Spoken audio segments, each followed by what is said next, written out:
ভবানীপুরের নির্বাচনকে চ্যালেঞ্জ জানিয়ে কলকাতা হাইকোর্টে মামলা দায়ের করেছেন মমতা বন্দ্যোপাধ্যায়। তিনি নিজে এসে সেই মামলায় সাক্ষ্য করেছেন। তিনি দাবি করেছেন যে ভবানীপুরের নির্বাচনের যে ফলাফল সেই ফলাফল সঠিক নয়।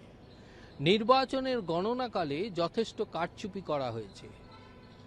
রাজ্যের মুখ্যমন্ত্রী শুভেন্দু অধিকারীর বিরুদ্ধে তার এই মামলার শুনানি গ্রহণ করবেন বিচারপতি গৌরাঙ্গ কান্ত। কলকাতা হাইকোর্টের অরিজিনাল সাইডের নিয়ম অনুযায়ী যদি কোনো এই ধরনের ইলেকশন পিটিশন অর্থাৎ নির্বাচনকে চ্যালেঞ্জ জানিয়ে যদি মামলা দায়ের হয়, সেই মামলার শুনানির জন্য কোন বিচারপতি করবেন তা নির্ধারিত করেন প্রধান বিচারপতি।